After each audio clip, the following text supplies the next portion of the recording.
காவல்துறை கண்காணிப்பாளர் அவருடைய அலுவலகத்துக்குள்ளே என்னை கூப்பிட்டு, நீ நிமிர்ந்து நிற்கக்கூடாது, நீ இப்படி இருக்கணும், இப்படி இருந்தால் கையை உடைச்சிரு, விரலை உடைச்சிருவேன்னு சொல்கிறாரு. அவர் சொன்னது. மயிலாடுதுறையில் சஸ்பெண்ட் செய்யப்பட்ட நேர்மையான போலீஸ் டிஎஸ்பியை திமுகவை சேர்ந்த ஆட்சியாளர்கள் மிரட்டி துன்புறுத்தப்பட்டுள்ளதாக பாஜக மாநில முன்னாள் தலைவர் அண்ணாமலை கொந்தளித்துள்ளார்.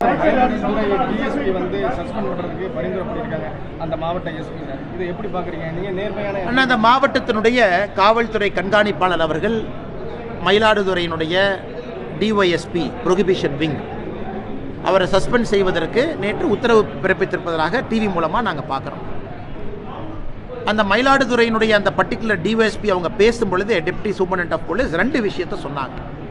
எனக்கு தெரியும், ஒரு சீருடையில் இருக்கக்கூடிய ஒரு அரசு பணியாளர் பத்திரிகையில் பேசக்கூடாது என்பது எனக்கு தெரியும். ஆனால் இன்றைக்கி நிலைமை அதையெல்லாம் தாண்டி போயிடுச்சு. அதனால தான் நானே உங்ககிட்ட பேசுகிறேன். என் வீட்டிலிருந்து அலுவலகம் வரை நான் நடந்து சென்ற பொழுது எந்த பத்திரிகையும் நான் கூப்பிடல, நீங்கள் கவர் பண்ணுங்கன்னு நான் கூப்பிடல. அவர் சொன்னது. இன்றைக்கி நான் பத்திரிகை நண்பர்களை அழைத்து ஒரு ப்ரெஸ் மீட் நடத்தும் அளவுக்கு நான் தள்ளப்பட்டிருக்கேன்னா, ஆட்சி அதிகாரத்தில் இருக்கக்கூடிய அதிகாரிகள் எந்த அளவுக்கு என்னை துன்புறுத்தி இருக்கிறாங்க. காவல்துறை கண்காணிப்பாளர் அவருடைய அலுவலகத்துக்குள்ளே என்னை கூப்பிட்டு, நீ நிமிர்ந்து நிற்கக்கூடாது, நீ இப்படி இருக்கணும், இப்படி இருந்தால் கையை உடைச்சிரு, விரலை உடைச்சிருவேன்னு சொல்கிறாரு. அவர் சொன்னது. அடுத்தது, இன்டெலிஜென்ஸ் விங்கில் இருக்கக்கூடிய உயர் அதிகாரி, சட்டம் ஒழுங்கு அதனுடைய ஏடிஜியாக இருக்கக்கூடிய உயர் அதிகாரி, இவங்கெல்லாம் என்னை துன்புறுத்தி இருக்கிறாங்க அப்படிங்கிற பல விஷயங்கள் சொல்லும் பொழுது எதையுமே விசாரிக்காமல் குற்றம் சாட்டியிருக்கக்கூடிய அதிகாரியை ஒரே நேரத்தில் பணியிடை மாற்றம் செய்து சஸ்பெண்டும் பண்ணுவது எந்த விதத்தில் நியாயம்?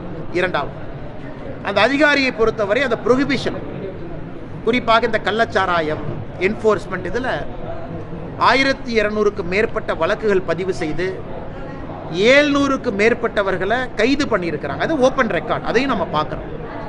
இன்னொரு புறம் இந்த சம்பந்தப்பட்ட டெபுட்டி சூப்பரண்ட் ஆஃப் போலீஸ் இவர் மீது இதற்கு முன்பு இது போன நடவடிக்கைகள் யாரும் அரசு எடுத்ததாக தெரியல. அப்படின்னா ஒரு ஹானஸ்ட் ஆஃபீஸராக இத்தனை காலமாக இருந்திருக்கிறாங்க.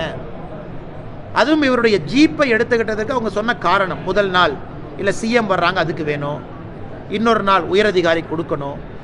எப்போ தமிழகத்தில் நேர்மையாக இருக்கக்கூடிய அரசு அதிகாரி யூனிஃபார்மோடு ரோட்டில் நடந்து சென்று அவருடைய அலுவலகத்துக்கு போகிறாங்களோ அன்னைக்கு அட்மினிஸ்ட்ரேஷன் கொலாப்ஸ் ஆயிடுச்சுன்னு அர்த்தங்கய்யா.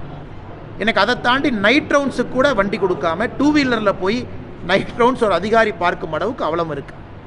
மூன்றாவதாக, அதிகாரி ஒரு விஷயத்தை சொல்லியிருக்கார். அவர் சொன்ன விதம் சரியா தப்பா அது வேற. பத்திரிகை நண்பர்களை யூனிஃபார்ம் அதிகாரி சந்திக்கலாமா?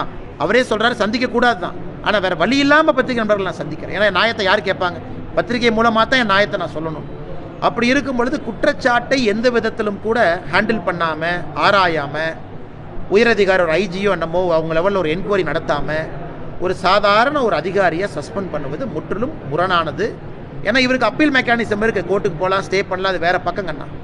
ஆனால் மக்கள் இதை பார்க்கும் பொழுது நமக்கு இது நம்பிக்கை கொடுக்கல. அதனால் அரசு, குறிப்பாக முதலமைச்சர் அவர்கள், ஏன்னா அவர் தான் உள்துறை அமைச்சராக இருக்கிறாங்க தமிழ்நாட்டை பொறுத்தவரை, ஹோம் மினிஸ்டர் யாருன்னா அவர் முதலமைச்சர் தான்.